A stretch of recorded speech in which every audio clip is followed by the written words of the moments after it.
Bonjour et bienvenue à tous à ce 8e cours sur la psychologie transcendantale.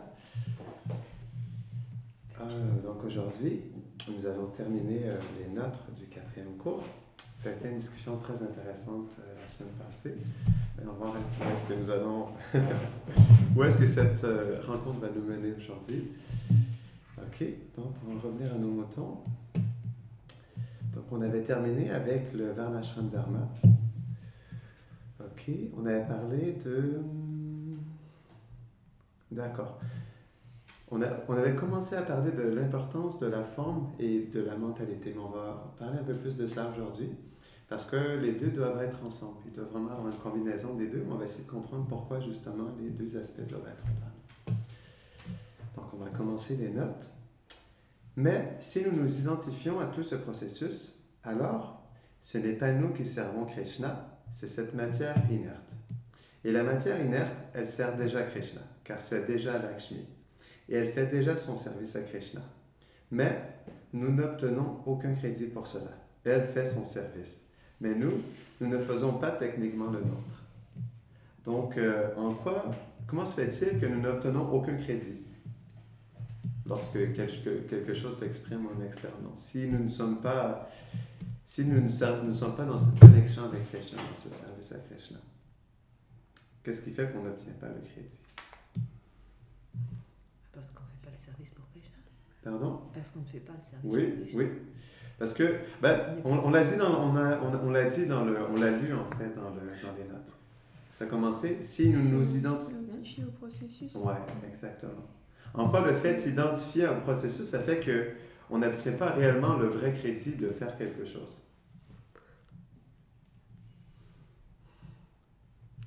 Je ne comprends pas la question. Moi non plus, j'arrive pas à comprendre. D'accord. Au processus de dévotion, c'est ça, de la sadhana? Tu parles de quoi? En fait, je vais relire les notes. Et la matière inerte sert déjà Krishna, car c'est déjà Lakshmi. Elle fait déjà son service à Krishna, mais nous n'obtenons aucun crédit pour cela. Elle fait son service, mais nous ne faisons pas techniquement le nôtre. Parce qu'on ne l'utilise pas pour Krishna. Oui, exactement, c'est ça. Parce qu'on ne l'utilise pas pour Krishna, c'est ça. Donc, elle est déjà dans son service, non? Elle est déjà dans sa responsabilité, non? Mais comme nous, on s'identifie au processus, je pense on avait terminé en parlant de ça, le fait de s'identifier, non? S'identifier au Varnashram, s'identifier à un service en particulier, c'est ce qui changeait, en fait, on pourrait dire, notre expérience du service. Malgré ça, il y a quand même une expérience qui est là, il y a quand même un bénéfice qui est là, parce qu'on fait un service.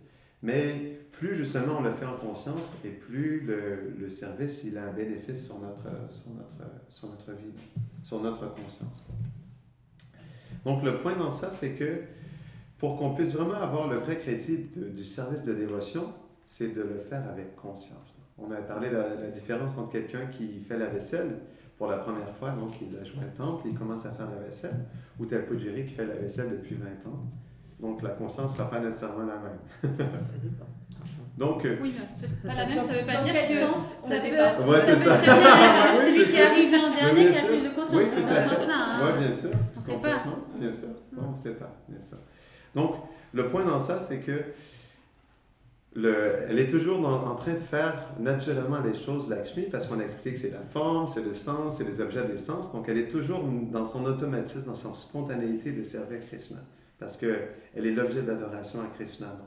Mais nous, est-ce qu'on se connecte à ça? Donc, c'était un peu pour ramener ce point-là, parce que c'est quand même un point qui est fondamental. Et je méditais là-dessus en réalité dernièrement.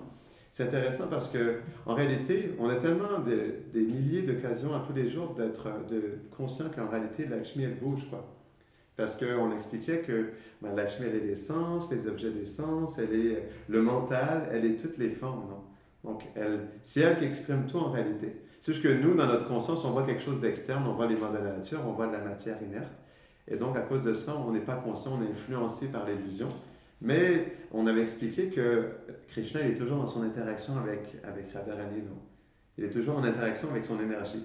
Donc, à leur niveau, à eux, c'est quelque chose de beau. Mais nous, en externe, on pense que comme on voit quelque chose de séparé, on pense même aussi, en étant dans le service à Krishna, on pense, OK, parce que c'est mauvais ou c'est laid, que Krishna, il n'est pas dans son interaction avec Radharani. Il est toujours dans son interaction.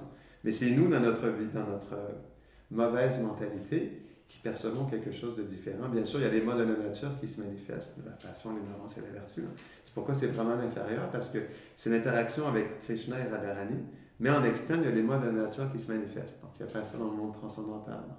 Il reste que, en réalité, comme on avait expliqué, dans leur plan transcendantal, Krishna, c'est pas qu'il les relationne avec quelque chose de mauvais ou de contaminé. C'est nous qui percevons ça, et c'est nous qui faisons l'expérience de ça, pas Krishna. Et pas Lakshmi non plus. Donc, même si elle manifeste une forme qui va être engagée par nous dans les modes de la nature, dans la passion et l'ignorance, elle n'est pas contaminée par ça. Parce qu'elle est toujours, comme on l'expliquait là, elle est toujours dans son service à Krishna. Ça ne change jamais, ça, en réalité. Mais ce qui est important dans ça, c'est que malgré le fait qu'en externe, il y a des modes de nature qui se manifestent, on doit être conscient que le corps, il est Lakshmi. Ça ne change pas. Le corps, c'est pas nous qui manifestons le corps, c'est Lakshmi. Elle est l'essence, elle est les objets d'essence, elle est toutes les formes. Et donc, en réalité, on a tellement d'opportunités à chaque instant d'apprécier ça, en fait. D'apprécier que c'est Lakshmi qui manifeste ce corps et qui fait bouger le corps, non? À travers toutes les formes qu'elle manifeste, quoi. Donc, c'est pourquoi c'est quelque chose de beau, en réalité. Et on pourrait se dire, ben oui, bien sûr, c'est quelque chose de technique, mais en réalité, dans chaque instant, il y a quelque chose qui se passe et c'est ça qui est beau. À chaque seconde, il y a quelque chose qui se passe. Mais qu'est-ce qui se passe, non? Et c'est ça que je méditais là-dessus, juste, je ne me rappelle plus qu'est-ce que je faisais exactement, mais juste en train de manger quelque chose, on avait donné cet exemple-là que la langue, c'est Lakshmi, que Krishna, il est le Prashadam, puis qu'elle sert Krishna en tant que la langue, non? Puis dans cette fonction-là, c'est Krishna qui est le jouisseur de cette interaction, non? Mais, donc, dans chaque geste au quotidien, dans le fait de fermer, d'ouvrir les yeux, de parler, de dormir, c'est toujours Lakshmi, en fait, qui manifeste ça. Et c'est ça qui est beau dans ça, c'est qu'on peut justement apprécier qu'elle est, en fait, dans son expression. Puis nous, on peut juste vouloir servir ça, quoi. Non, c'est ça. Vouloir assister ça, parce qu'elle est déjà dans son expression naturellement, Lakshmi. Là. Oui? Ton point, il est intéressant et il est bien, effectivement. Et effectivement, tout ce qui va être dans ce monde, c'est juste l'interaction entre Lakshmi et puis... ok, c'est vrai. C'est tout à fait vrai que c'est comme ça. Après, en soi, même si nous, on peut savoir cette chose-là, on peut voir aussi qu'il se passe des choses qui sont cruelles dans ce monde. Et pourtant, même dans ces choses qui sont cruelles, c'est que l'interaction entre Krishna et Radha, quoi. Hein, on peut dire les choses de cette manière-là, même dans les choses qui sont cruelles. Par contre, il y a quand même un danger là-dedans, c'est que en tant que dévot, mais sans réalisation ou profonde de notre swarup, c'est pas qu'on peut vraiment utiliser cette chose-là, ce savoir-là, et pouvoir commettre des choses horribles avec ce savoir-là. Ok, je donne un exemple pour que ce soit plus clair. Par exemple, un homme pourrait très bien, ou une femme, ou etc., pourrait avoir un rapport avec une autre personne, une femme mariée par exemple, et puis voir juste l'interaction qu'il y a entre Radha et Krishna. Mais quelle est véritablement la vision qu'il a de Radha et Krishna s'il n'a pas réalisé sa swarup? C'est pourquoi on avait expliqué dans les dernières classes qu'on doit se placer dans le mode de la vertu. Que Krishna lui-même nous dit de nous placer dans le mode de la vertu. Exactement. Et de suivre les textes sacrés, de suivre l'étiquette Vaishnava, soit de suivre les règles Vaishnava. Parce que justement, tu vois, ça c'est notre protection. C'est pourquoi les règles, c'est des balises qui nous aident justement à avoir un style de vie qui est favorable, qui est propice, qui est dans le mode de la vertu et qui ne nous amène pas dans la passion et l'ignorance. Donc, mais c'est un point qui est important dans le sens où, par exemple, quand on ne connaît pas encore vraiment le Vaishnavisme, etc., on pourrait se faire avoir par un certain discours comme ça. Ça pourrait être quand même trompeur, on va dire. Dans le sens où quelqu'un qui a réalisé Radha et Krishna et qui a réalisé sa soirée, jamais il agit de cette manière-là. Et ça, c'est une preuve qu'on doit avoir. Donc ça veut dire que nous, en tant que dévots, on doit vraiment faire attention à cette chose-là et pouvoir reconnaître les signes. C'était le point que je voulais faire parce que je pense que c'est important de le faire dans cette interaction-là. C'est vraiment important. Tout à fait. Donc, c'est pourquoi on expliquait justement pour nous, c'est pourquoi on a mis ça on a mis ces bases-là dans les autres cours pour qu'on comprenne que pour nous, justement, on doit toujours être dans la vertu. Et c'est pourquoi même aussi, en fait, même Krishna dit ça dans la Bhagavad Gita, tu vois, dans le 3e chapitre. Après ça, Krishna, il est sur différents plans, mais dans le plan où il présente la Bhagavad Gita, il explique que lui-même, en fait, il doit suivre le Dharma. Parce que s'il ne suivrait pas le Dharma, alors la Terre entière irait dans les planètes inférieures, tu vois. Donc lui-même, il exprime ça parce que comme il est le Seigneur suprême, justement, ben, il se doit de suivre le Dharma parce qu'il est l'origine du Dharma. Non? Donc c'est la même chose pour les Vaishnavas aussi, même les Vaishnavas qui sont au niveau de la transcendance, en règle générale, donc, parce qu'on avait expliqué l'aspect qu'il y a des avadutas, mais en règle générale, pour que, même Bhaktivinoda Thakur, il explique ça aussi dans le Jaiva Dharma, pour que les gens de la société puissent les respecter et les suivre, ils suivent les règles de conduite. Quoi. Ouais. Non? Donc ça, bien sûr, naturellement, c'est pourquoi aussi Krishna lui-même, donc il nous dit comment vivre. Et on voit justement, si on regarde dans la vie de Krishna à Vrindavan, tout est dans le mode, c'est pas la vertu, c'est la pure vertu. Après ça, il faut voir qu'est-ce que la pure vertu, non? Mais non, peut-être pas Vrindavan, on va expliquer autre chose. Mais peut-être Krishna à Dwarka, c'est un bon exemple. Krishna à Dwarka, il a ses reines, tous les matins, il fait ses ablutions, il fait les respects au brahmana, il est vraiment comme un prince, comme un peu Ramachandra aussi à Ayodhya, quoi, non? Donc, dans ce sens-là, Krishna aussi, il nous montre comment agir par son propre exemple personnel, non? Donc, il nous montre l'importance de vivre dans la vertu parce que la vertu, justement, c'est ce qui nous permet de vivre dans l'équilibre, d'avoir un mental qui est apaisé, de pouvoir méditer sur Krishna, de pouvoir être dans la pureté aussi, parce que la pureté est un aspect qui est important dans l'adoration de Krishna. On le voit dans le puja, dans l'adoration sur l'autel. Il doit avoir une pureté à la fois externe et interne pour pouvoir justement aller sur l'autel et adorer Krishna. Et la pureté, elle vient du mode de la vertu.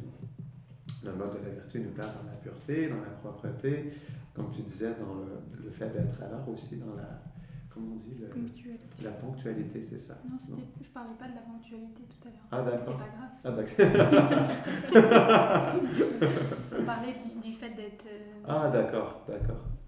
Comme du rituel, tu sais. Oui, c'est ça. Jours comme la même oui, exactement, c'est ça. D'avoir une constance, quoi. D'avoir une constance, d'avoir une constance. Donc, on voit que la vertu, elle est importante. Même Krishna, dans l'adoration de la déité, il nous montre l'importance, en fait, d'être dans la vertu pour pouvoir l'adorer, quoi. Il faut qu'on soit... On ne peut pas adorer Krishna dans la passion et l'ignorance sur l'autel. Après ça, à la maison, chacun a son standard. Et quand on va sur l'autel, on doit être propre, on doit être ponctuel, on doit être pur, non? Tous ces aspects-là, ils sont importants. Mais donc, mais oui, comme tu expliquais, c'est sûr que, donc, le point dans tout ça, c'est que, comme on avait expliqué aussi, pour revenir un peu là-dessus, non? C'est que on doit comprendre que, comme justement, Lakshmi, elle sert Krishna, et que nous, dans ce monde, on est dans ce mauvais sentiment, dans ce sentiment mélangé d'être dans le Purushabhav, non? De se penser comme Krishna, on avait expliqué ça, non? Comment on veut avoir la position de Krishna, non? Donc, c'est pourquoi, justement, cette méditation-là, elle est importante et elle doit être dans ce sentiment d'être un assistant, puis d'assister, en fait, Radha et Krishna, cette interaction, mais justement dans le cadre de la vie Vaishnava, dans le cadre du direct, dans le cadre du mode de la vertu. Ça, c'est quelque chose qui est important. C'est pas que parce que, comme tu disais, c'est pas parce que tout est l'interaction entre Krishna et Radharani que je vais commencer moi, je peux interagir. Oui, c'est ça, je vais fumer de la marijuana, ou je vais commencer à avoir de l'alcool, ou je vais commencer à avoir du sexe illicite, ou des choses comme ça. Non? Donc, on doit comprendre que, non, on veut assister Krishna, comme, par exemple, la définition, je voulais le sortir, je ne l'ai pas sorti malheureusement, mais donc, Rupa Goswami, il explique la définition de la pure dévotion, c'est que ça doit être libre de toute contamination matérielle. Ça veut dire désir de jouissance, désir de cessation de la souffrance, non? Ou désir de position pour avoir des puissances mystiques. Favorable à Krishna, on avait expliqué qu'est-ce que ça veut dire favorable à Krishna, non? Qu'est-ce que ça veut dire favorable à Krishna? Faire tout pour Krishna. Pardon? Faire tout pour Krishna. Oui, c'est ça, ben, pour le plaisir de Krishna. Et ouais, c'est ça, pour son plaisir, puis détaché de cette contamination matérielle, de jouissance matérielle, de contrôle, de perfection mystique. Après ça, pour nous, c'est un peu moins. Mais en Inde, oui, il y en a qui cherchent des perfections mystiques, quoi. Nous, on ne pense pas vraiment à ça parce qu'on n'est pas dans cette culture-là. Mais en Inde, il y en a qui font des austérités intenses dans les Himalayas pour pouvoir atteindre des perfections mystiques, quoi. Ils vont passer 40 ans à faire du yoga pour atteindre des pouvoirs mystiques. Non. Donc, il y a plein de yogis qui font ça même en ce moment, quoi. Je me rappelle, j'étais en train de faire le pèlerinage de Govardhan et il y avait un ascète qui faisait des austérités. Il faisait on appelle ça un Dandavat Parikram, quoi. Il faisait un pèlerinage, mais en faisant 108 fois des hommages, non? En déplaçant une pierre en face soit un Shila de Govardhan, soit une peinture. Et ensuite, il avance, non? Il fait tout le tour de Govardhan, ça prend des années, quoi. Et je me rappelle, j'étais avec un guide, un pujari, non? Et il m'avait dit, en fait, donc ce pujari-là, il m'avait dit que cette personne-là, elle faisait ça, mais pour atteindre des pouvoirs mystiques, quoi. Et ça m'avait choqué, je m'avais dit, mais pourquoi cette personne-là, elle ferait tant d'austérité pendant des années, juste pour avoir des pouvoirs mystiques? Pour moi, je trouvais ça bizarre, quoi. Et donc, oui, en Inde, il y en a qui font ça, même à Vrindavan. Il y en a qui font ça. Ils vont à Vrindavan, mais pour aller sur une planète sélénique, ou pour avoir des pouvoirs yogiques. Parce que dans les perfections mystiques, tu peux créer des planètes, tu peux faire plein de choses. il y a des pouvoirs spéciaux qui sont là, qui sont donnés par l'énergie de Krishna. Non? Mais même Krishna, il dit, pour moi, ça, c'est insignifiant. C'est une manifestation de mon illusion. Il explique ça dans le 11e chant du Bhagavatam. Tout ça, c'est une manifestation de mon illusion. Bon, même Krishna, il l'exprime de cette manière-là, quoi. Donc oui, c'est ça ce qui est important, bien sûr. Mais c'est une belle méditation pour nous aider à être, parce qu'on expliquait, Tatasta, pour nous, c'est d'être des assistants. Donc ça, c'est une belle méditation, tous ces aspects-là, pour nous aider justement on avait expliqué les gestes les plus banals, parce que dans les gestes les plus banals, comme les gestes les plus extérieurement parlants, sacrés ou dévotionnels, c'est toujours l'interaction entre Krishna et son énergie, de toute façon. Donc pour nous, par exemple, le fait de manger une glace, ou d'aller marcher, ou de prendre une douche, ou d'aller aux toilettes, ça peut être autant quelque chose de sacré que d'aller sur l'autel. C'est ça qui est beau dans ça. Tous les gestes du quotidien sont pour nous, comment on peut l'exprimer pour nous? Comment pour nous ça devient une expression?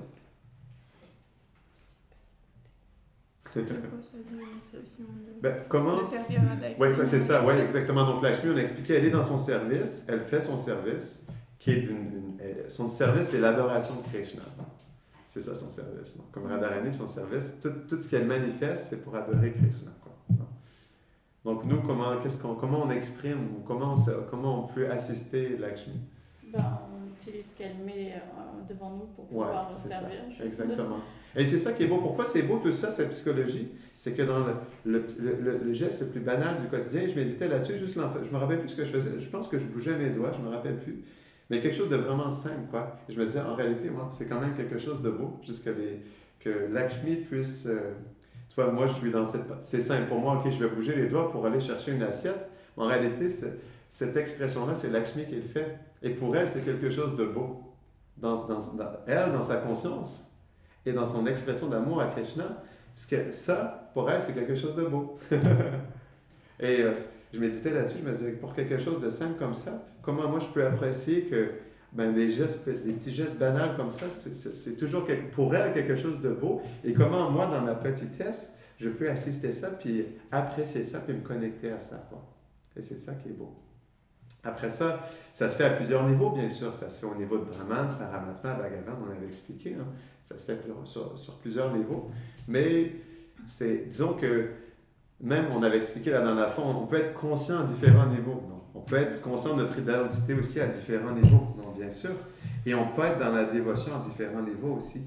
Mais reste que c'est beau de toujours pouvoir être conscient à notre niveau de cette interaction-là et de servir avec toute notre plus grande sincérité, quoi. Parce qu'on avait expliqué qu'on n'a pas d'expertise, mais au moins on peut avoir notre sincérité. Ça, on peut l'exprimer et Krishna, il prend ça, quoi. Alors, c'est quoi la différence?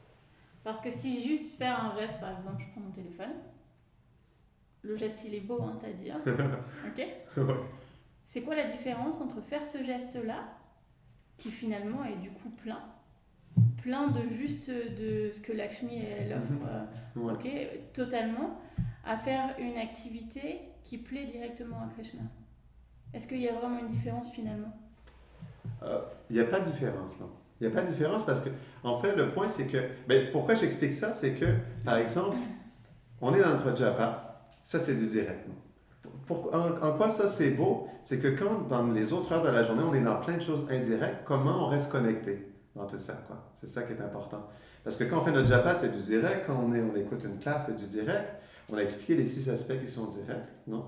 Mais dans plein de choses indirectes au quotidien, comment on reste conscient dans ça, puis comment on reste dans une offrande. C'est ça le point. Parce que comment on reste dans une offrande dans chaque... Ouais, c'est ça. Ouais. Là, je pousse quelque chose d'autre. Pardon? Ça veut dire que j'ai compris le point que tu faisais. Mais là, j'essaye de comprendre quelque chose. Oui. Si le geste, il est plein de faire n'importe quoi, de prendre des clés, de bouger même simplement, tu as dit que le geste, il était plein à chaque fois. Ok? C'est juste l'expression de Lakshmi qui sert Krishna. Ok? Ça reste correct. Alors, où est la différence? J'ai déjà la réponse, je veux juste te la faire dire. C'est où est la différence avec le fait de faire quelque chose qui plaît directement à Krishna? Le geste, il est le même en réalité. Oui, bien sûr. Le geste, il est le même. C'est toujours une offrande à Krishna. Tout ce qu'on fait est une offrande. Que ce soit dans le... Non, je réponds pas. Oui, non, vas-y, développe. Le point, c'est que ce soit indirect ou direct. Pour nous, ça peut être direct. Ça dépend de nous. C'est ça le point. Exact. Ça dépend de nous. Ça dépend toujours de nous. Non. C'est l'intention. Parce que c'est directement ça. Faut que tu expliques l'intention parce que sinon, les gens ils vont voir que juste au quotidien, ils font ça. Oui, ils n'ont pas besoin d'y penser. Ils comprennent de toute façon, c'est Lakshmi qui gère derrière. Oui, c'est ça. C'est ça que je voulais en venir justement. C'est ça que je voulais en venir par rapport à nous, qu'est-ce qu'on fait là-dedans, quoi. Et c'est ça qui est important. Parce que nous, est-ce qu'on est conscient que, parce qu'on expliquait, c'était ça le point, elle fait déjà son service, mais nous, est-ce qu'on fait le nôtre? Exactement. Nous ne faisons pas techniquement le nôtre. Pourquoi? Parce qu'on s'est identifié à Lakshmi. Non, en réalité, non, c'est ça. On s'est identifié, soit on s'identifie à Krishna, ou soit on s'identifie à Lakshmi dans tout ça, quoi. C'est ça qui est important.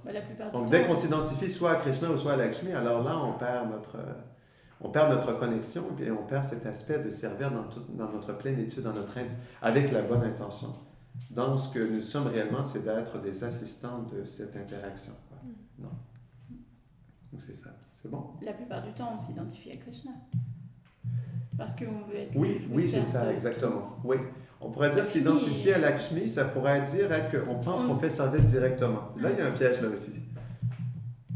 C'est compliqué. Genre, si tu fais un... C'est pas simple comme t'expliques les choses. Ah, d'accord. Non, c'est... Si tu fais un tableau, parce par que exemple, si tu t'identifies au fait de faire le tableau, ça veut dire que tu t'identifies... Oui, on a parlé de ça dans la dernière fois, justement. Oui.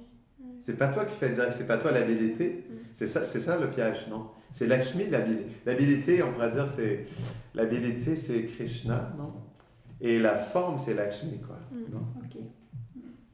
Donc, dès que tu t'identifies à ça, après ça, comme on peut s'identifier soit à Lakshmi, soit à Krishna, parce que Lakshmi, elle est la forme, Krishna, il est la qualité. On avait parlé de ça aussi, non? Krishna, il manifeste les qualités dans la forme, non? Dans toute chose. Il est l'habilité dans l'homme, il explique ça, non? Elle manifeste la forme, puis lui, il manifeste la qualité pour que la forme, elle puisse avoir une expression. Donc, sans la présence de Krishna, Lakshmi, la forme, elle ne sert à rien, quoi. Pour nous, c'est inconcevable, mais elle manifeste cette forme, mais pour que cette forme de table, elle puisse avoir cette stabilité et en tout cas, peu importe la qualité qu'on peut y voir, c'est parce que Krishna, elle est présent dans cette qualité-là. Donc, le danger dans ça, c'est on avait parlé, non? Dès qu'on s'identifie, que ce soit à l'habilité, ou à la forme, ou à l'activité, ou au résultat, eh bien là, justement, on ne fait pas techniquement notre service. Parce que le résultat, c'est Krishna, l'habilité, c'est Krishna, la forme, c'est Lakshmi, non? L'expression d'amour, c'est Lakshmi aussi, non? Donc, c'est là où c'est ça qui fait la différence dans notre service. On peut le faire et il y a un bénéfice tout le temps à s'identifier au processus, mais il n'y a pas le même bénéfice. C'est ça le point. Il n'y a pas le plein bénéfice qu'il pourrait y avoir. Non. Et pour nous, il n'y a pas la pleine connexion aussi, non. Bien sûr, il y a toujours un bénéfice, mais c'est pas plein, quoi, on pourrait dire. C'est ça le problème. Est-ce que c'est clair? Ou est-ce qu'il y a des questions par rapport à ça? Ou des... Oui, c'est clair. Ouais, ça va? C'est selon un verset de Srimad Bhagavatam? Oui, c'est ça. C'est selon des versets du Bhagavatam. Ben, je ne l'ai pas par cœur avec moi, c'est dans les notes.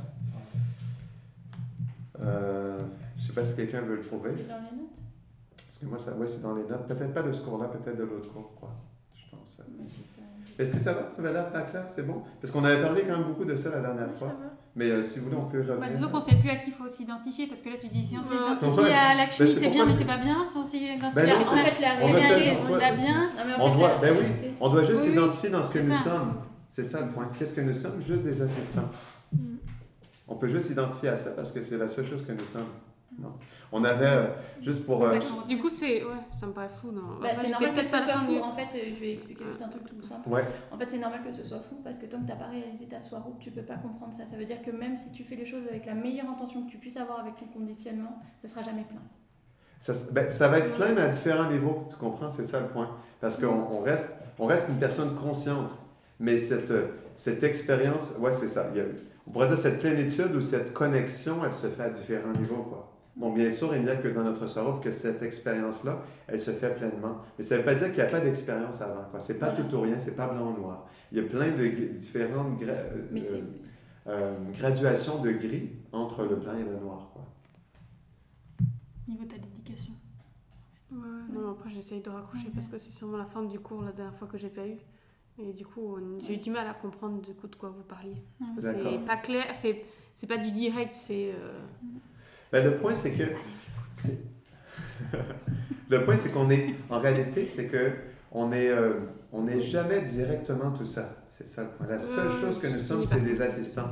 Fait que dès qu'on s'identifie à ces choses-là, mais il y a comme on pourrait dire, il y a quelque chose qui nous recouvre, quoi, qui ne nous permet pas de nous connecter pleinement à ce qui se passe en réalité. C'est ça. Donc, le piège dans ça, c'est l'identification, justement, à cet aspect aux différents aspects de Lakshmi ou aux différents aspects de Krishna. C'est bon? Est-ce que c'est plus clair? Mais ça, on en a beaucoup parlé mais on peut, si tu veux, on peut revenir là-dessus. Tu l'as trouvé, c'est ça? Bah, je pense que c'est ça, mais c'est dans le premier tome de. C'est pas dans le premier chant, c'est dans le 6e chant, je crois. Bah, c'est pas ça. Mais tu l'as pas mis alors. Pardon? T'as pas mis alors. T'as pas mis la référence. Ah, d'accord. Oui, j'avais mis la référence, c'est quelque part. En tout cas, je te le donnerai plus tard si tu veux. Mais il y a 2 versets qui expliquent vraiment explicitement, en fait, ces 2 points-là. Dans le 6e chant du Bhagavata. Donc, est-ce qu'il y a d'autres questions par rapport à ça ou c'est bon? Parce qu'on a déjà parlé la dernière fois, mais là, on vient retoucher quelque chose. Donc, ce qui est important, c'est que ça soit clair pour nous. Quoi. Ça va? Oui, ça va. C'est bon? Ouais. D'accord. OK. OK. Je vais retourner. OK. Attendez, là, je suis deuxième. Tu l'as trouvé, c'est ça? C'est le 6, 19, 13. 6, 19, 13. Ok. Ouais. Et 12. Ok. Les deux. 6, 19. Oui, et le 6, 19, 13 en premier et 12 après. Ouais, c'est ça, exactement. OK. OK. L'interne. OK, un autre aspect intéressant. L'interne, c'est l'humeur avec laquelle nous accomplissons une activité externe. À moins, bien sûr, que ce soit Satya Yuga, l'âge d'or. Alors, nous nous asseyons simplement en méditation pendant 60 000 ans, puis après ce temps, nous pouvons obtenir un certain crédit spirituel. Mais si nous n'avons pas 60 000 ans, ça ne marchera pas. Il faut donc faire attention. L'activité et la mentalité doivent toujours être ensemble. Pourquoi?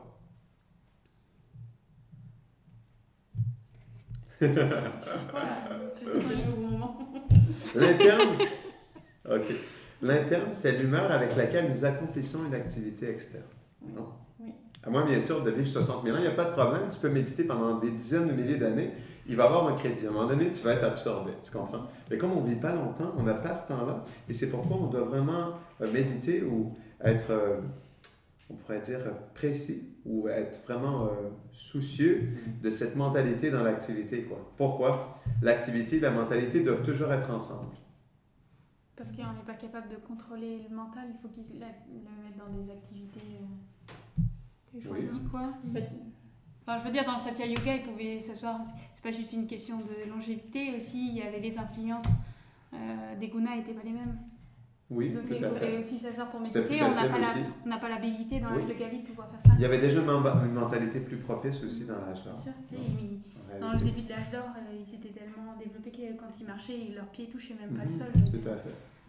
Donc c'était les Paramahamsa dans l'âge d'or. Ah oui. C'était les Paramahamsa. Pas comparé avec nous.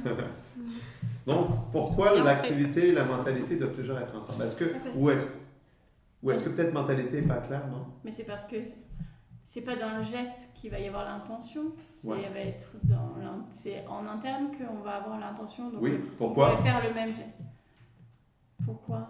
Parce que nos actions vont engager notre mental. Parce que ça c'est une machine et que c'est pas nous. Quoi. Exactement, c'est ça. C'est pourquoi la mentalité est la chose la plus importante. Okay. Non?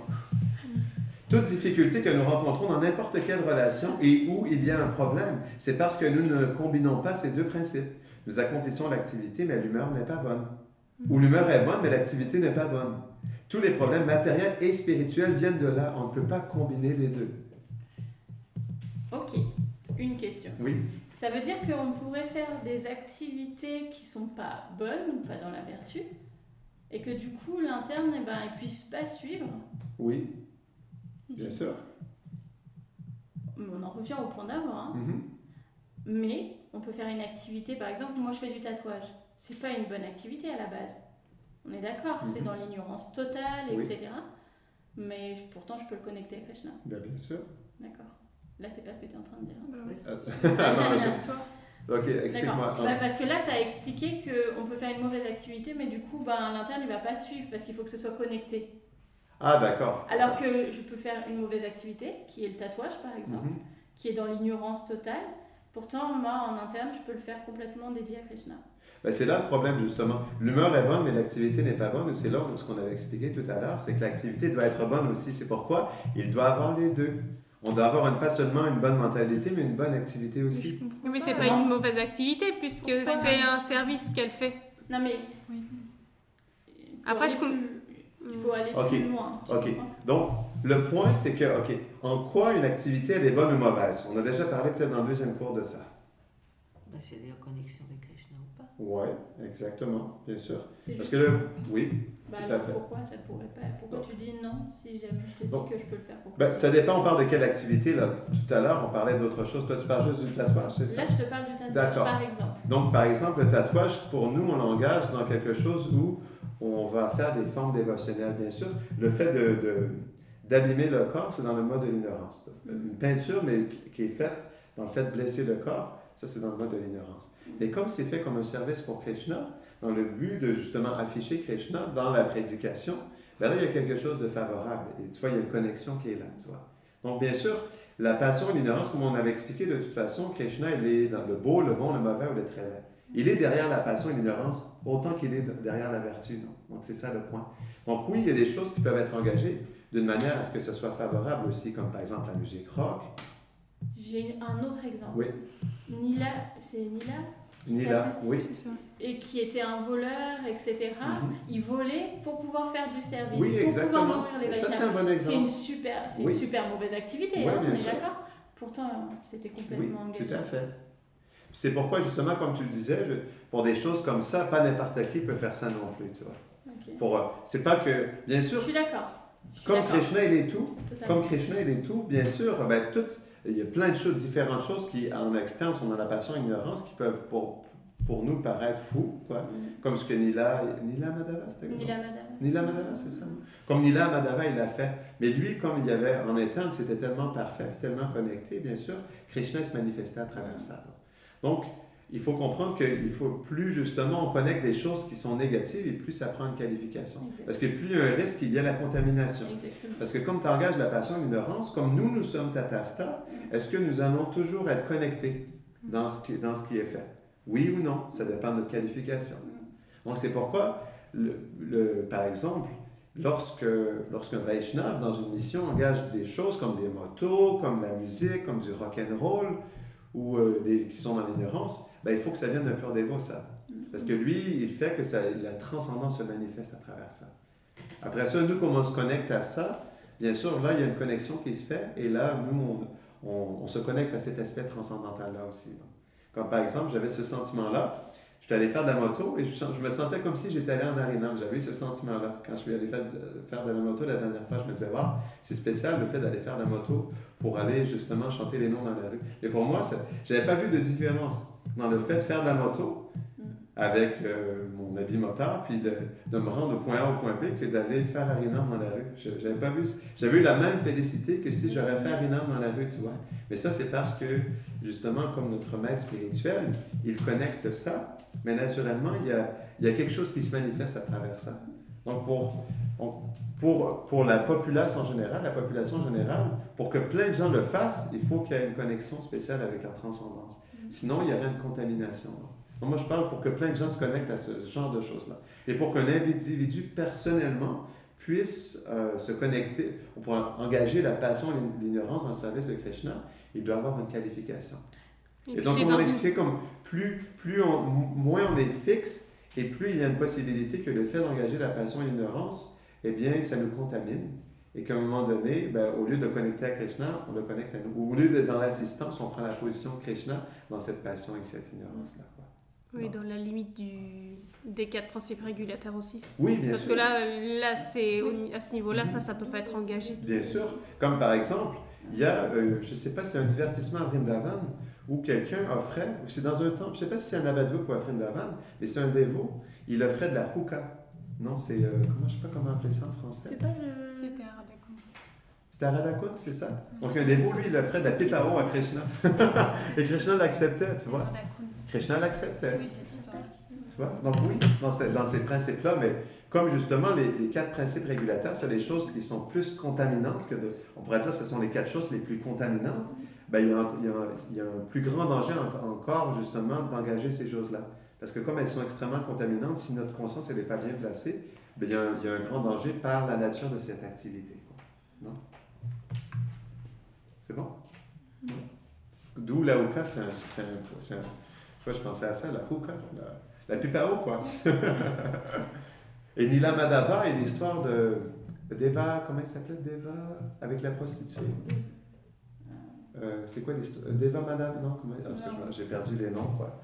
Il y a cette histoire de ce pur dévot qui était tombé en amour avec une prostituée. Deva Devi, c'est le nom. Deva Devi, c'est le nom de la prostituée, prostituée, c'est ça. Comment il s'appelle, lui, je sais plus c'est qui. Je me rappelle plus de son nom. Narayan quelque chose, Indra Narayan, je me rappelle pas. Quelque chose Narayan, en tout cas. C'est bon pour ça? Ouais. OK. Donc, pourquoi tous les problèmes matériels et spirituels viennent de là?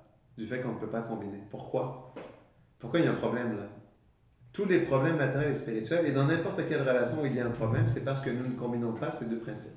En quoi ça, le fait de ne pas combiner, ça c'est un problème? Ça nous déséquilibre, on ne vit pas notre état, enfin on ne vit pas pour ce qu'on est fait, enfin pour ce qui est de nous, quoi. Oui, tout à fait. Pourquoi c'est un problème lorsque la mentalité n'est pas bonne dans l'activité? On pourrait dire que c'est dans les 2 sens. On avait parlé, c'est quand même intéressant. Oui, c'est dans les 2 ou l'humeur est bonne, mais l'activité n'est pas bonne. Ou c'était quoi? Ou l'activité est bonne, mais l'humeur n'est pas bonne, quoi. Donc, en quoi c'est un problème? Il faut que les 2 soient connectés à Krishna pour que ça fonctionne le mieux. Oui, c'est ça, exactement. Il faut que les 2 soient connectés à Krishna. Il faut que tout soit connecté à Krishna, quoi. Parce que c'est comme ça que les choses fonctionnent naturellement. C'est comme le courant, quoi. Oui, c'est ça, exactement. Circuit, ça exactement. Pas, quoi. Ouais, c'est ça. On a expliqué que toute la souffrance... C'est un peu ça, quoi. On a expliqué que toute la... Oui, c'est ça, exactement. On a expliqué que toute la souffrance, elle vient du fait qu'on prend les choses pour nous. Toute la souffrance. Puis tous les problèmes viennent que... Et pour nous aussi, c'est ça qui est important. Il faut toujours qu'il y ait la bonne mentalité avec l'activité, quoi. Il faut toujours que ça soit connecté. C'est ce point-là. Est-ce qu'il y a d'autres choses par rapport à ça? Bon, des questions, des réflexions? Ça va? D'accord. Okay. On va continuer. Alors, si nous les combinons bien, cela fonctionnera sur la plateforme matérielle. Mais le problème est que nous resterons dans ce monde. Pourquoi?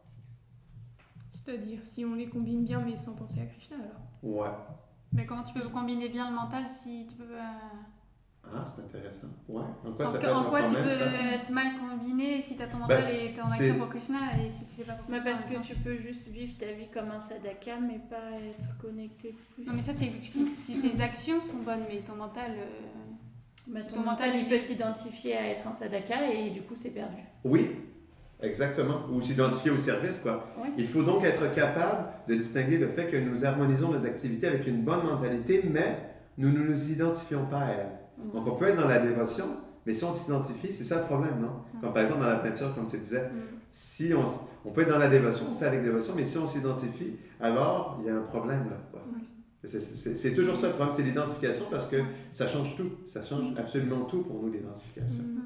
Parce que ce qui se passe, c'est que le mental s'identifie à elle et c'est ce qui crée la conscience mondaine. C'est ce qui crée la conscience matérielle. Parce qu'on s'identifie. Et donc, Krishna l'apprécie toujours, mais plus on le fait sans s'identifier. Et pourtant, en réalité, c'est quelque chose de simple et c'est quelque chose de compliqué à la fois. Mais ça reste comme quelque chose de simple aussi parce que c'est ce que nous sommes en réalité. Oui, mais comme Radha l'a dit, c'est pas possible de faire vraiment tant qu'on n'est pas réalisé. Ben, je dirais que c'est pas que tu peux pas le faire. Tu le fais, mais à un certain niveau de conscience et de connexion, quoi. Tu vois? Par exemple, tu peux le faire soit au niveau Brahman, de Paramatma ou Bhagavan, ou si tu le fais connecter à Bhagavan, il y a différents niveaux aussi. Ça. Mais on va en parler plus loin, ça aussi, de tout ça. Non. Mais tu le fais, c'est ça qui est beau, tu le fais. Mais peu importe le niveau, à notre niveau, c'est toujours beau et bien de le faire pour nous. C'est toujours la meilleure chose qu'on peut faire. C'est la meilleure application, dans la meilleure expression, dans la meilleure conscience, quoi. Tu vois? C'est ça qui est important. Parce que c'est pas blanc ou noir. Et Krishna, c'est ça qu'il va accepter. Qu'est-ce qu'il accepte? C'est la dévotion. Il accepte notre sincérité parce qu'on ne sera jamais expert de toute façon dans ce qu'on fait, quoi. Comme Brahma, il l'a réalisé lui-même. On parle de Brahma. Il a réalisé que la seule chose qu'il pouvait offrir, c'était sa sincérité. Puis c'est pourquoi il a juste voulu devenir un brin d'herbe qui était piétiné par les pieds des gopis à Vrindavan. Parce qu'il a réalisé que, ben, en réalité, il était Brahma, mais en réalité, la seule chose qu'il pouvait offrir, c'était son humilité et sa sincérité. Parce qu'il avait rien, quoi.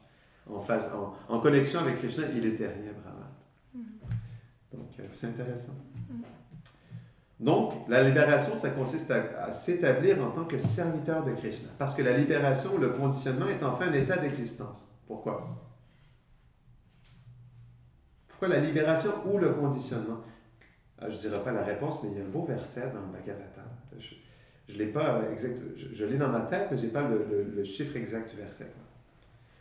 Donc, pourquoi la libération ou le conditionnement, c'est enfin un état d'existence?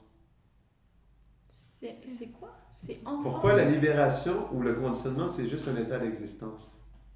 Bah parce que c'est parce qu'on souhaite être libéré, juste, et puis c'est parce qu'on... je comprends pas ce que tu veux dire. Ok. Mais... Parce que, en fait, il y a un verset dans le Bhagavatam qui dit que l'âme, elle n'est jamais libérée. C'est pas qu'elle est dans un... Elle n'a pas besoin d'être libérée, et c'est pas qu'elle est conditionnée. She's not in liberation, she's not in bondage. Elle n'est pas enchaînée, puis elle n'est pas libérée. Elle est l'âme, tout simplement. Ok.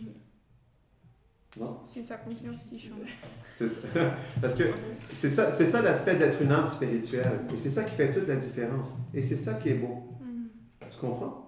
C'est que pour nous, même si on est au niveau de Brahman, Paramatma ou Bhagavan, si on est dans l'expression de l'âme, ben c'est l'expression qui est complète pour nous. Et c'est pas une question d'être libéré ou d'être conditionné. Parce que l'âme, elle est au-delà de tout ça, même si elle est influencée par ça, elle reste au-delà de tout ça, et elle n'est pas définie par ça. On avait expliqué que pour nous, pourquoi le conditionnement, il est lourd, pourquoi il est insurmontable, c'est parce qu'on s'identifie à ça. C'est parce qu'on est attaché à ça, et c'est ce qui fait que ça devient quelque chose d'insurmontable. Bien sûr, on reste dépendant de la miséricorde pour s'élever spirituellement. Mais le point dans ça, c'est que c'est juste encore une fois une question d'identité. C'est un état d'existence parce que on existe tout simplement, on est l'âme spirituelle. L'âme n'est pas définie par le fait d'être libérée ou d'être enchaînée. C'est beau ça aussi. Elle n'est jamais définie par ça. Et c'est ce qui va créer notre perfection aussi. Moins on s'identifie à ça, et plus on sera en mesure aussi de s'identifier à quelque chose de spirituel et transcendantal. Parce qu'on est l'âme. Et l'âme, dans son expression, dans sa nature, elle est faite pour être complètement connectée, identifiée et absorbée à Krishna. En Krishna. Donc, c'est juste une question d'identification aussi. Est-ce que l'âme s'identifie comme une âme qui est au-delà en réalité du conditionnement? Parce que plus on s'identifie au conditionnement, et plus ça devient quelque chose de lourd, d'insurmontable, de dur, parce qu'on s'identifie à ça. Non? On va parler un peu plus loin par rapport aux situations. Plus on s'identifie à une situation, puis plus elle devient stressante, incontrôlable, difficile, insurmontable, quoi. C'est la même chose avec une situation de vie au quotidien aussi. C'est exactement la même. On reste l'âme, même s'il y a une situation externe qui est catastrophique, on reste l'âme spirituelle. Dieu merci. Oh, alléluia. Non. On reste toujours l'âme. On ne perd pas le potentiel d'être une âme spirituelle. Et ça, c'est important. C'est important. Dans tout le quotidien, puis dans notre éveil spirituel aussi. Même parfois, Gourdev dit qu'il ne faut pas non plus trop se lamenter dans le fait d'être dans le conditionnement. On doit comprendre qu'on est une âme spirituelle qui est faite pour relationner avec Krishna. Et c'est notre nature. Prabhupada disait, en fait, la conscience de Krishna n'est pas une imposition artificielle sur le mental, elle est une disposition naturelle de l'âme. Donc tout ça, c'est pourquoi ces choses-là, elles sont importantes, parce que c'est vraiment dans l'identification qu'on va complètement se perdre et qu'on va complètement se faire gober, en fait, par cette illusion. Parce que l'identification, à partir de l'identification, tout le reste vient. Si je m'identifie comme le corps, ou comme le contrôleur, parce que pas juste le corps, non, mais comme le Purush, alors je vais agir dans cet état d'esprit. Si je m'identifie comme un homme, comme un serviteur, comme un assistant, bien, je vais agir différemment. Non? Ou je vais agir dans un état de conscience, parce que c'est pas qu'on agit, mais je vais agir dans un état de conscience différent, dans un sentiment différent, dans une mentalité différente, quoi. Et donc, c'est ça qui est beau. C'est là notre espoir, quoi. Elle est dans ça. Et c'est quand même, moi, quand j'avais lu ça, ce verset, ça m'a donné beaucoup d'espoir. L'âme n'est jamais dans un état de libération, dans un état d'enchaînement matériel, de conditionnement matériel. Jamais. Jamais, jamais, à aucun instant. Même si l'âme, elle n'est pas pleinement dans sa sphère haute, ça ne change pas sa condition d'être une âme spirituelle qui est Satchitananda. Ça veut dire quoi être Satchitananda? Ça veut dire qu'il n'y a pas de début, il n'y a pas de fin pour l'âme. Elle est consciente. On est conscient en ce moment. On n'est peut-être pas conscient de notre sphère propre et du monde transcendantal, mais on est conscient. La conscience, c'est nous. La conscience est le symptôme de l'âme dans le corps. C'est nous. Ça change. On est juste conscient de peut-être quelque chose d'externe plus, mais cette conscience, en ce moment, on se regarde, on est conscient, on discute, on interagit, on pense. C'est nous, ça. Mais c'est juste que l'âme, dans sa conscience, elle s'absorbe dans une identification matérielle avec une mentalité matérielle. On a des gens qui... on va parler juste de l'espèce humaine, non, mais dans l'espèce humaine, t'as des gens, ils n'ont plus trop de conscience parce qu'ils sont, par exemple, des légumes, ce qu'on appelle les légumes, ceux qui ont eu, ils sont noyés, voilà. Pourtant, ils n'ont plus trop la possibilité de penser, mais pourtant, leur âme, elle est toujours dans leur corps. Ben ça, c'est infortuné. Ça, c'est infortuné. C'est juste qu'on pense que l'âme, elle est dans le corps. Oui. Ben, disons que l'âme, elle est toujours consciente, même dans ce moment d'handicap intellectuel, l'âme, elle est consciente dans ce handicap. Mais c'est juste que malheureusement, il y a un recouvrement qui fait que c'est pas possible pour l'âme de réfléchir. C'est comme, par exemple, on pourrait on pourrait expliquer ça par rapport à une âme spirituelle qui est dans un corps d'arbre. Ça reste une âme, au même titre que quelqu'un dans un corps humain qui est pleinement conscient et qui peut réfléchir et qui peut dire non, dans cette vie, moi, je devrais faire ça.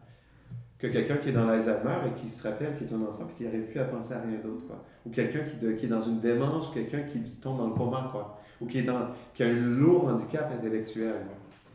C'est pas que c'est comme un corps d'arbre, mais c'est quelqu'un comme un arbre qui est plus recouvert, qui n'a pas cette capacité, comme il y a un recouvrement qui est plus puissant, il n'a plus cette capacité à réfléchir.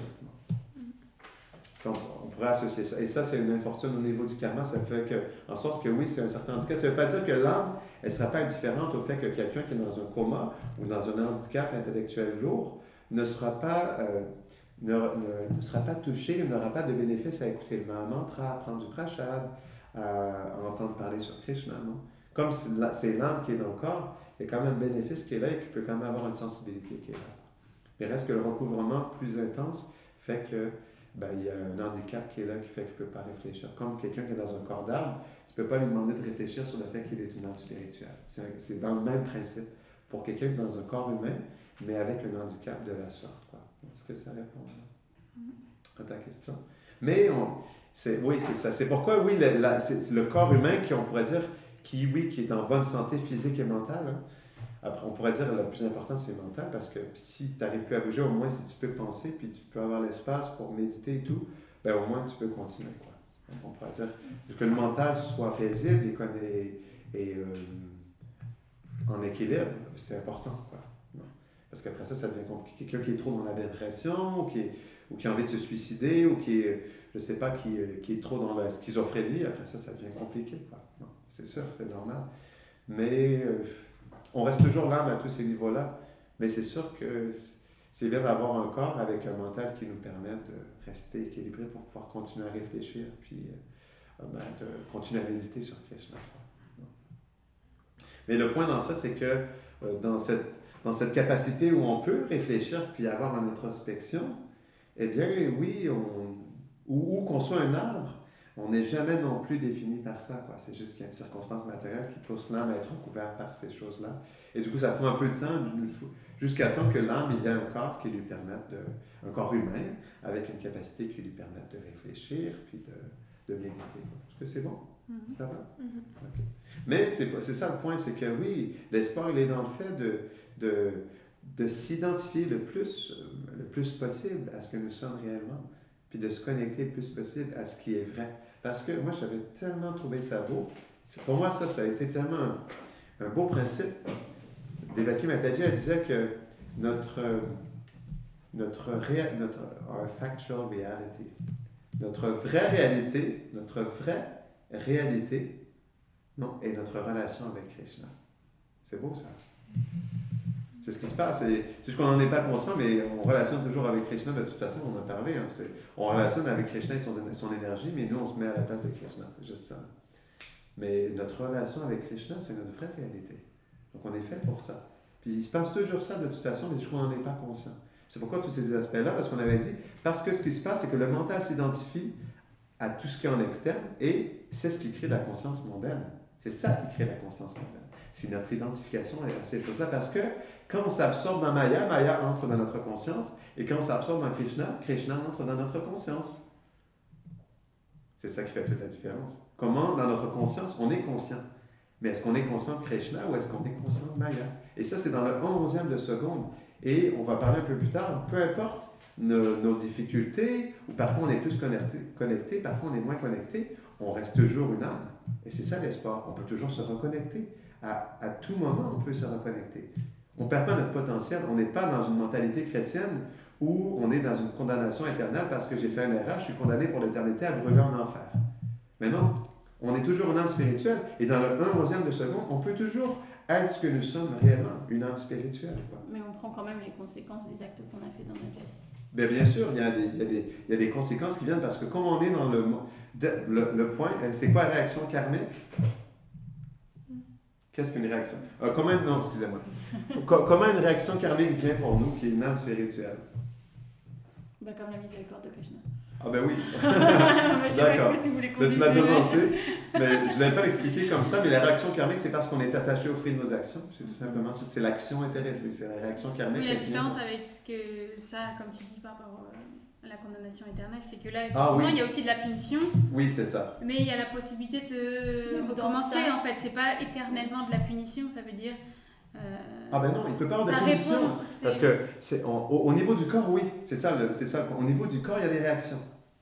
Au niveau du corps, il y a des réactions. C'est ça le point. Bien sûr, il y a des réactions. Au niveau du corps et du corps subtil, il y aura des réactions. Mais au niveau de l'âme, elle reste l'âme, elle reste Satchitananda. Elle ne perd pas ça. Non?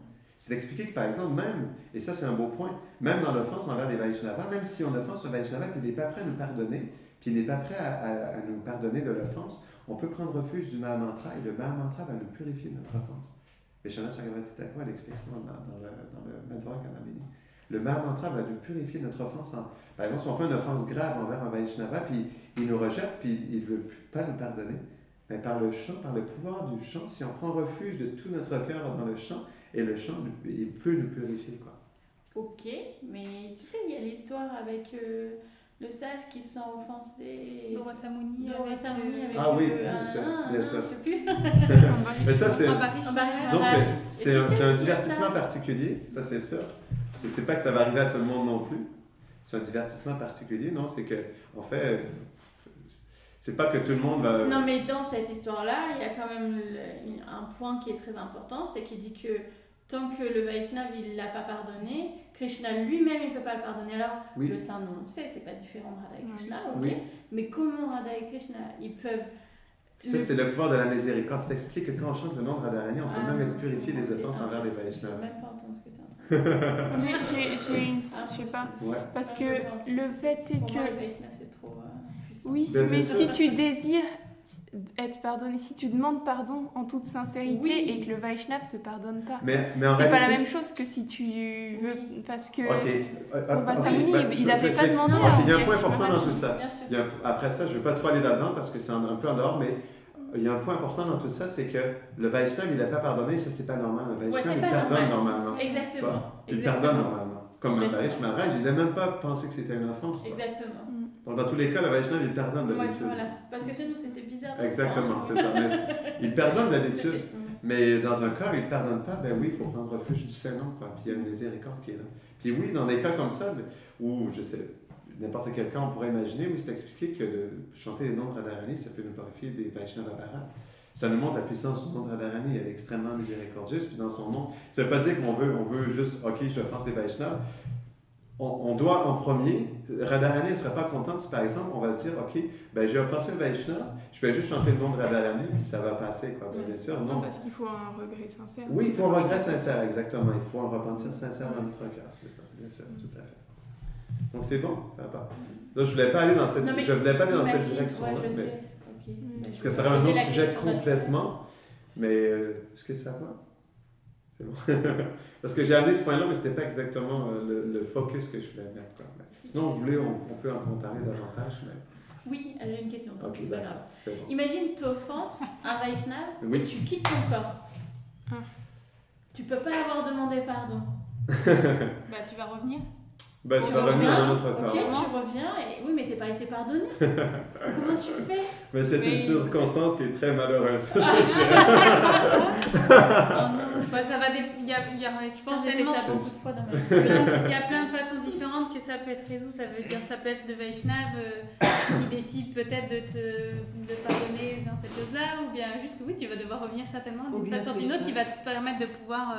Ou bien Krishna fera des arrangements pour que la situation se développe. Et puis on dit les Vaishnavas sont, enfin, tu sais, Gourou est un. Peut-être que. Oui, c'est ça que je veux dire. J'ai plein de réponses pour toi, mais on pourrait plus les découvrir à travers le texte Madhura Kanamani. Si jamais on fait un cours là-dessus un jour, on pourra plus analyser tout ça. Ah, d'accord. Mais de toute façon, ça va peut-être revenir parce que on explique les offenses, comment se purifier et tout. C'est vachement intéressant, le Madhura Kanamani.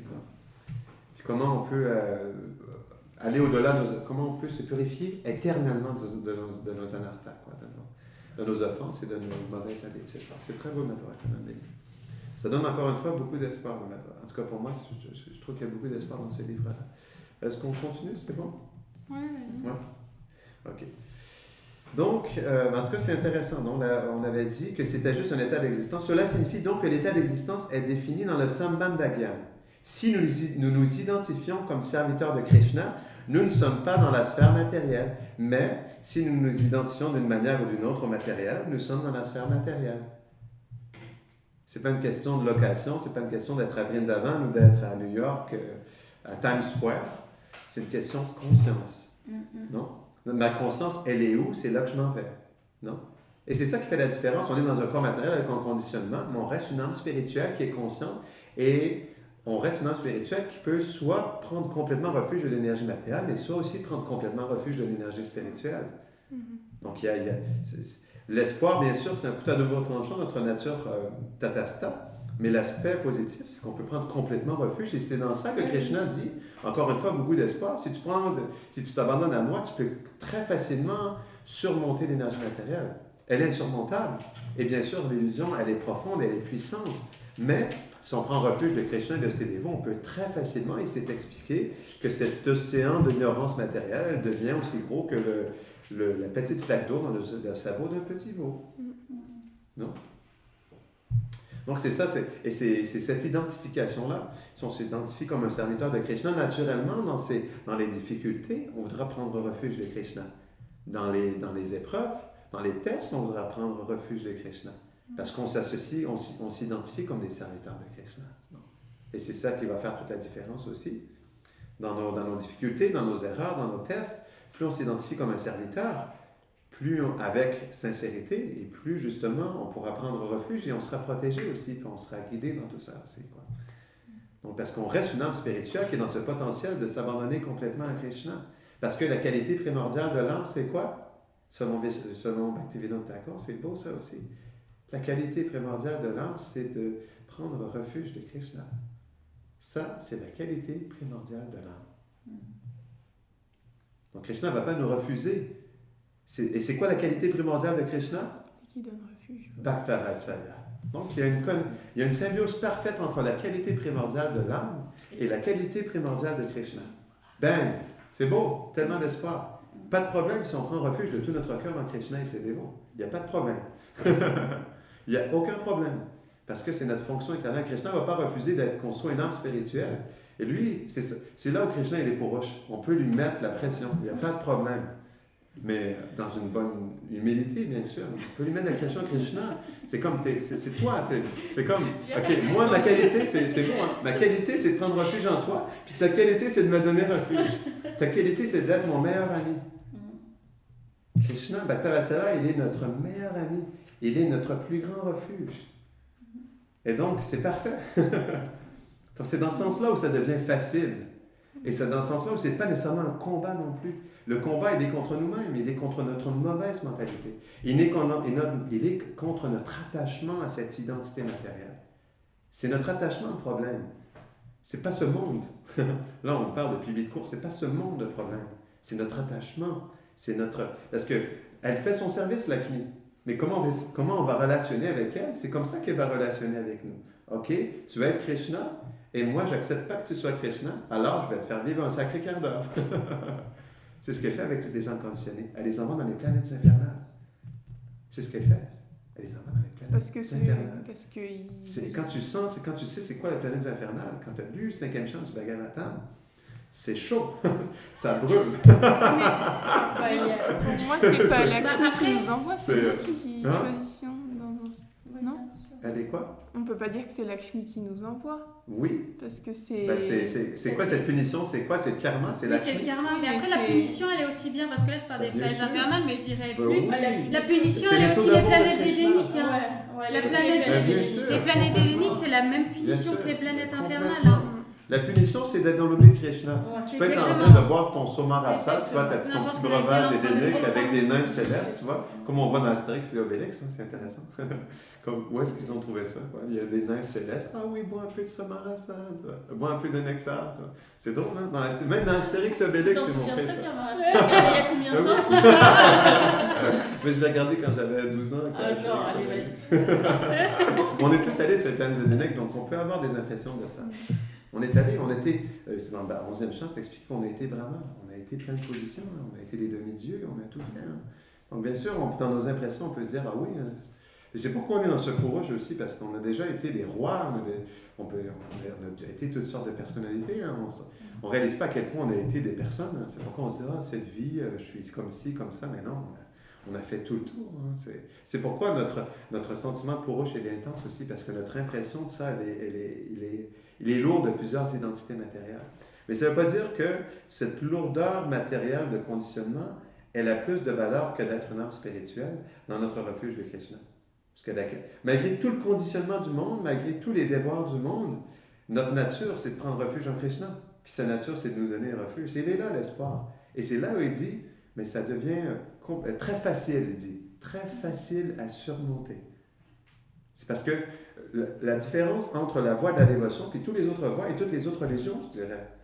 Après ça, non. Les religions, à part les religions qui se rapprochent du Vaishnava Dharma, du Jaiva Dharma, quoi, de la fonction essentielle de l'âme. Attends, qu'est-ce que je vais dire dans ça? J'ai perdu. Je suis perdu dans le point. OK, c'est ça. Pour nous, qu'est-ce qui caractérise notre voie? C'est qu'on lâche prise sur ce fait de penser qu'on est dans le contrôle et que c'est Krishna maintenant, je m'abandonne à toi. C'est comme, fais ce que tu veux avec moi, je suis ton serviteur, je veux vivre pour toi, s'il te plaît, fais de moi ton instrument, permets-moi de prendre ton refuge de mon maître spirituel. C'est ça, on se dépossède de toute responsabilité. Et c'est là où ça devient facile. Plus on se dépossède de cette fausse responsabilité qui vient de notre fausse identité, et plus ça devient facile pour nous. Plus on se dépossède de cette fausse identité à travers notre service dans la mission, et plus ça devient pur pour nous. Plus ça devient une méditation profonde. Plus la connexion, elle est profonde. Donc, c'est là où tout se joue, dans l'identification, quoi.